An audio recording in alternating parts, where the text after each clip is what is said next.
Bonjour, ici Olivier Clémence du blog réussir-mon-e-commerce.fr. Aujourd'hui, je vais vous montrer une astuce toute simple pour savoir ce qui va ralentir votre boutique sur votre site PrestaShop. Si vous avez des ralentissements sur votre boutique, c'est peut-être une des premières choses que vous devez faire parce que ça peut très rapidement vous donner un indice sur l'élément qui ralentit votre boutique et notamment repérer si c'est un module en particulier. Et du coup, vous pourrez désactiver ce module et éventuellement le faire corriger, enfin voilà, trouver un autre module, peu importe. Mais en tout cas, ça va vous donner très rapidement des pistes. Donc, ici, je suis sur une boutique de démo. Et en fait, ce que je vais faire, c'est que je vais aller tout simplement dans le code de cette boutique. Je vais aller dans le dossier config et le fichier define.inc.php. Et ici, vous voyez que vous avez un PS debug profiling ici.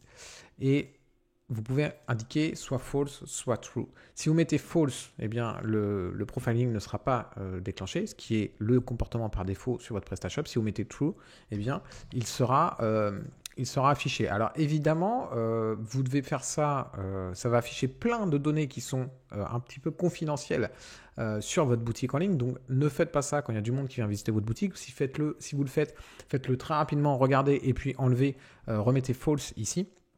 Parce qu'il va y avoir beaucoup d'infos qui vont s'afficher sur votre boutique. Vous pouvez, et l'idéal étant de le faire sur une boutique de test, sur un serveur où personne ne va à part vous, bien sûr.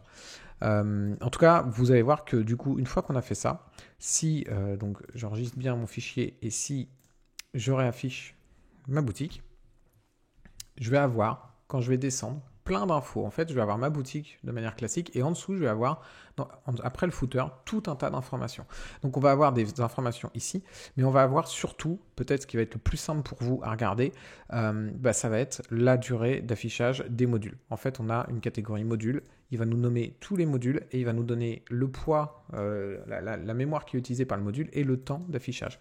Ici, si vous avez une valeur qui est vraiment supérieure aux autres, c'est possible que ce soit ce module-là qui vous ralentisse. Bien sûr, après, vous avez tout un tas d'informations qui là vont peut-être commencer à être compliquées et c'est votre développeur qui devra aller voir ces informations-là. Mais en tout cas, dans un premier temps, si c'est un module qui ralentit votre boutique, eh bien, vous pourrez le voir ici. Et donc, du coup, vous remettez tout simplement le profiling à false pour que les informations ne s'affichent plus et vous allez désactiver le module pour récupérer de la vitesse de chargement.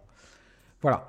Si vous voulez d'autres astuces comme celle-ci, n'hésitez pas à vous abonner, n'hésitez pas à cliquer sur le pouce ou à laisser un commentaire sous cette vidéo. Ça aidera à faire découvrir cette vidéo. Je vous dis à très vite. Merci, au revoir.